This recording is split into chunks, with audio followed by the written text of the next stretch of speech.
અન્નની શુદ્ધિ માટે આપણે એક પ્રયત્ન કરતા હોઈએ છીએ, અગિયારસ. એનાથી શું થાય છે? અન્નની શુદ્ધિ.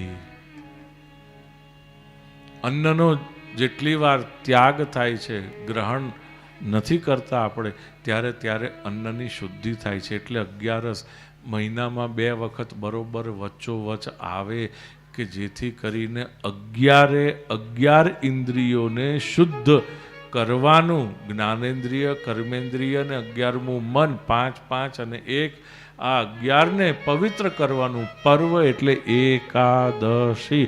આપણે તો 11 આવે એટલે તો સવારથી ચાલુ થાય તે રાત સુધીમાં કેટલા ફળફળાદીના જ્યુસ અને કેટલું બધું અંદર દબાઈ જાય, દટાઈ જાય તો પણ આપણને તૃપ્તિ ન થાય.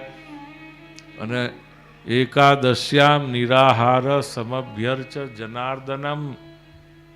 ત્યાં તો કીધું કે 2 વખત આરાધન કરવું.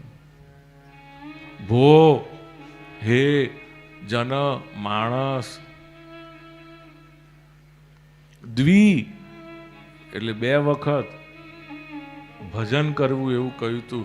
પણ આપણે પેલા છૂટા અલગ અલગ સંબોધન ને વિશેષણ ને નામ ને બધું ભેગું કરી નાખ્યું એટલે ભોજન દ્વયમ કરી નાખ્યું.